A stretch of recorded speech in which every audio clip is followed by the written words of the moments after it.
राम राम सभी साथियों को स्वागत है आप सभी का आपके अपने चैनल लर्नोलॉजी अड्डा में। जैसा कि आप सभी को पता है, हम डेली शाम को 5 बजे रट्टा मार सीरीज को लेके आते हैं, जिसमें पंचायती राज व्यवस्था के 20 क्वेश्चनों को देखते हैं, समझते हैं और याद करते हैं। आज उसी कड़ी में हमारा प्रैक्टिस सेट 47वां होने वाला है। तो आज इसकी वीडियो में हम 20 क्वेश्चनों को देखेंगे और समझेंगे। चलिए वीडियो को शुरू करते हैं। अगर आपने चैनल को सब्सक्राइब नहीं किया तो सब्सक्राइब कर दें और बेल आइकन दबाना ना भूलें, जैसे सबसे पहले आपको बीपी और जूनियर असिस्टेंट से संबंधित सभी जानकारी मिल सके। तो चलिए वीडियो को शुरू करते हैं और देखते हैं आज के प्रश्न को। आज का पहला प्रश्न है हमारे सामने, संपत्ति स्वामित्व का अंतरण या दाखिल खारिज के लिए आवश्यक दस्तावेज क्या होता है? उत्तराधिकार प्रमाण पत्र, पंजीकृत बिक्री, विभाजन, अभिलेख या सभी? तो इसका जो सही जवाब है, संपत्ति के स्वामित्व का अंतरण मतलब ट्रांसफर या दाखिल खारिज के लिए आवश्यक दस्तावेज पंजीकृत या बिक्री अभिलेख, विभाजन अभिलेख, उत्तराधिकार प्रमाण पत्र आदि की आवश्यकता होती है। इन्हीं दस्तावेजों के आधार पर संपत्ति का खारिज दाखिल 15 दिनों के भीतर किया जाता है। इसलिए जो ऊपर के ये डॉक्यूमेंट्स हैं बहुत ही महत्वपूर्ण हैं। तो दाखिल खारिज और ट्रांसफर के लिए बहुत ही महत्वपूर्ण है।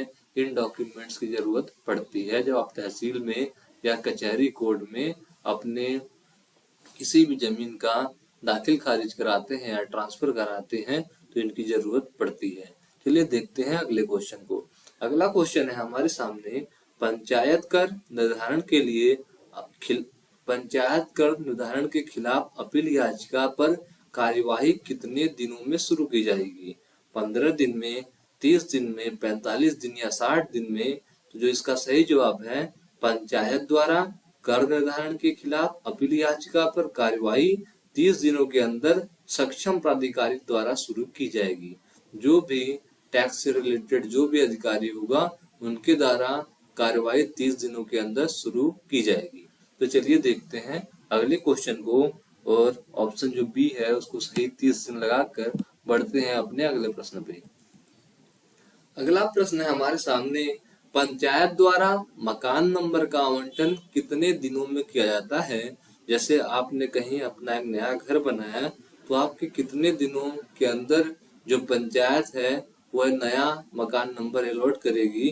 तो इसका जो 7 दिन, 3 दिन, 15 दिन या 14 दिन ऑप्शन में है हमारे, इसका सही जवाब है 7 दिन। पंचायत द्वारा मकान नंबर का आवंटन नए गृह निर्माण अनुमति की प्रति तथा पुराने घर के मामले में स्वामित्व दस्तावेज के आधार पर मकान नंबर का आवंटन 7 दिनों में किया जाता है।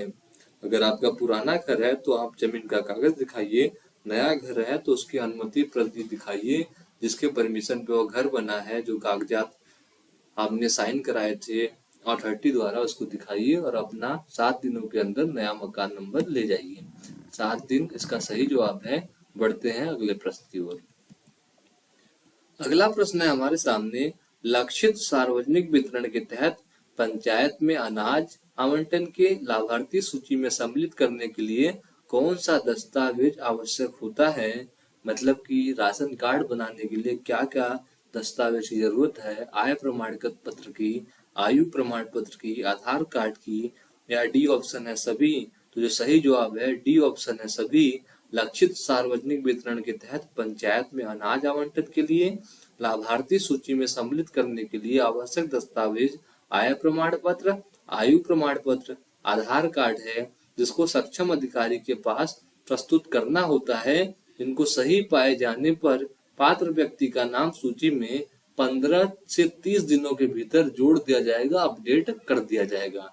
तो जो ऑप्शन डी है वो बिल्कुल सही है। बढ़ते हैं अगले प्रश्न की ओर। अगला प्रश्न है हमारे सामने, पंचायत में कौशल प्रशिक्षण कार्यक्रमों में नामांकन के लिए किससे अनुरोध किया जा सकता है? पंचायत सचिव से, पंचायत अध्यक्ष से, प्रधान से, या इन सभी से? जो सही जवाब है इसका, पंचायतों में कौशल विकास प्रशिक्षण के लिए कार्यक्रमों में नामांकन के लिए पंचायत सचिव या सरपंच, पंचायत अध्यक्ष, ग्राम प्रधान या पंचायत द्वारा मनोनीत किसी अन्य व्यक्ति से अनुरोध किया जा सकता है। इसलिए जो ऑप्शन डी सभी है वह बिल्कुल सही है।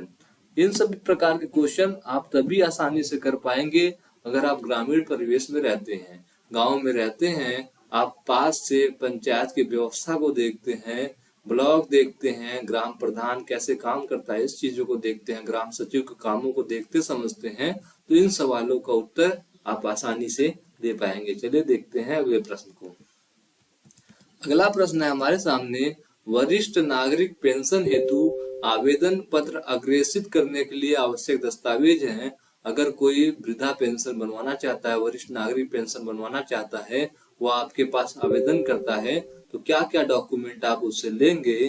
तो हमारे ऑप्शन में है आय प्रमाण पत्र, आयु प्रमाण पत्र, ए और बी दोनों, या तो न तो ए न तो बी। जो सही जवाब है, आपको आय प्रमाण पत्र भी चाहिए, आयु प्रमाण पत्र भी चाहिए, इसलिए जो ऑप्शन हमारा सी है वह बिल्कुल सही है, ए और बी दोनों चाहिए होते हैं। चलिए देखते हैं अगले क्वेश्चन को। अगला क्वेश्चन है हमारे सामने, नए राशन कार्ड तैयार करने में कितना समय लगता है? 30 से 45 दिन, 20 से 45 दिन, 15 से 30 दिन या 7 से 15 दिन। तो जो इसका सही जवाब है, नए राशन कार्ड तैयार करने की जो समय सीमा है वो 15 से 30 दिन का है, जो निवास प्रमाण पत्र, आय प्रमाण पत्र तथा आधार कार्ड के आधार पर तैयार किया जाता है। तो इससे आप समझ सकते हैं कि राशन कार्ड बनवाने के लिए हमें क्या क्या डॉक्यूमेंट चाहिए। तो हमें निवास प्रमाण पत्र चाहिए, आय प्रमाण पत्र चाहिए और आधार कार्ड चाहिए। चलिए देखते हैं अगले क्वेश्चन को। अगला क्वेश्चन है हमारे सामने, पंचायत स्तर पर राशन कार्ड में नाम जोड़ना या निरस्त करने के प्राधिकारी कौन होता है? आप राशन कार्ड में नाम जोड़वा सकते हैं उससे और नाम कटवा भी सकते हैं। तो सक्षम अधिकारी प्राधिकारी हमारे पंचायत में कौन है?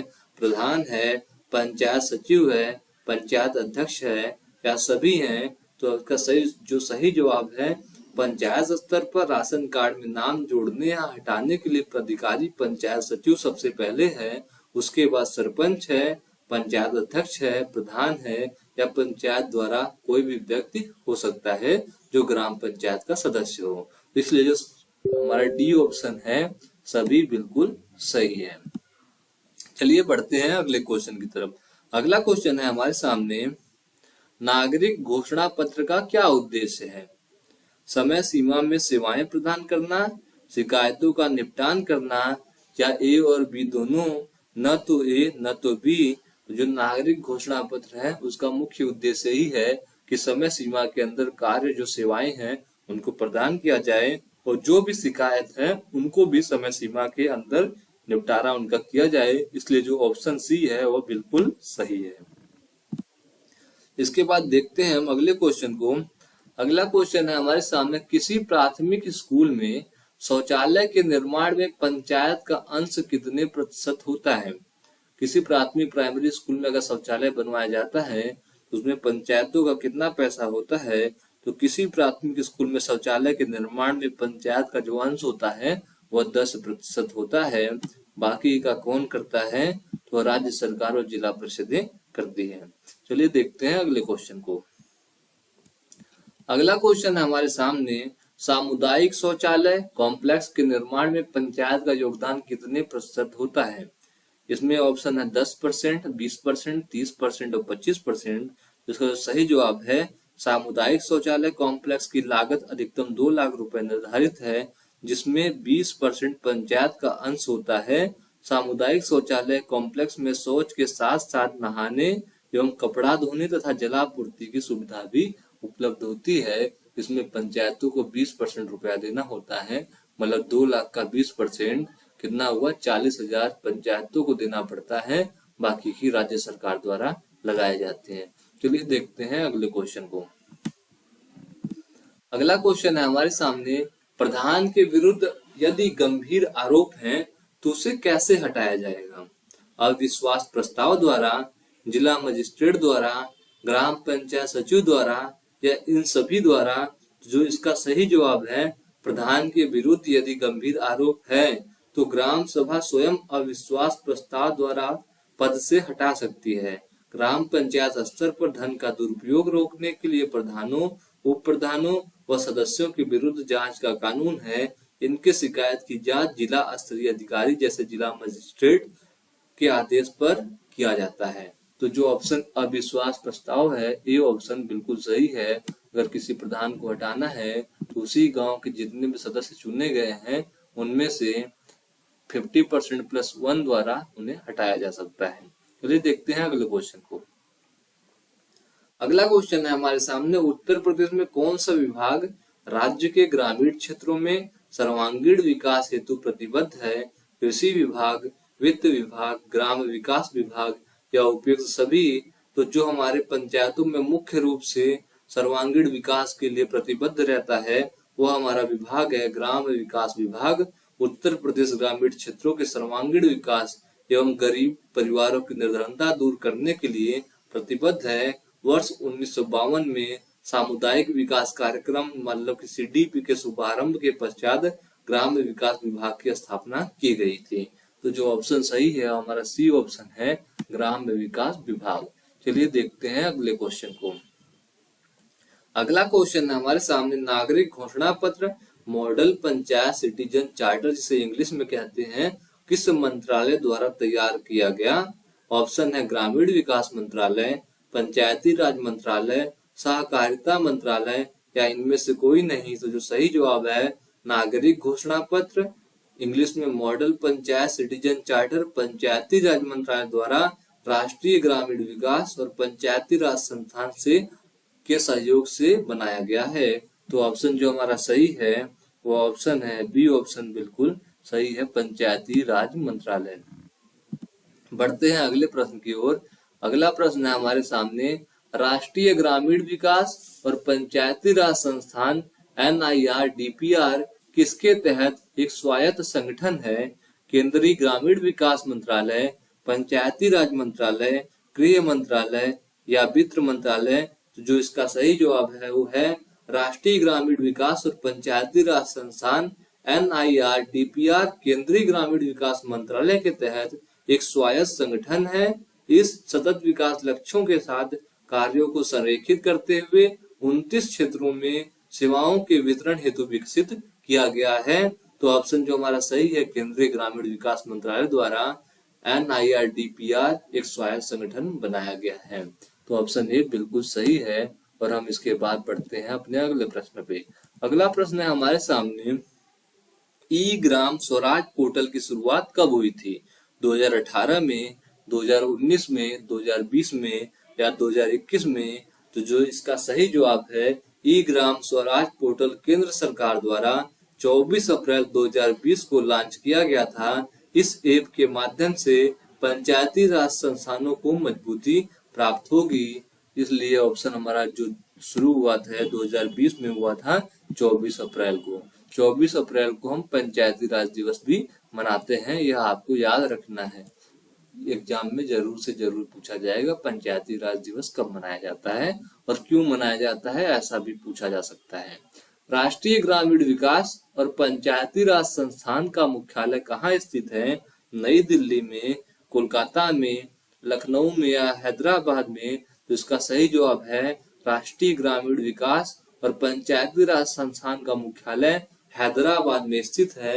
यह प्रशिक्षण, अनुसंधान और परामर्श के माध्यम से ग्रामीण विकास पदाधिकारियों तथा अन्य हितधारकों की क्षमता का निर्माण करता है। तो ऑप्शन डी बिल्कुल सही है, राष्ट्रीय ग्रामीण विकास और पंचायती राज संस्थान हैदराबाद तेलंगाना में स्थित है।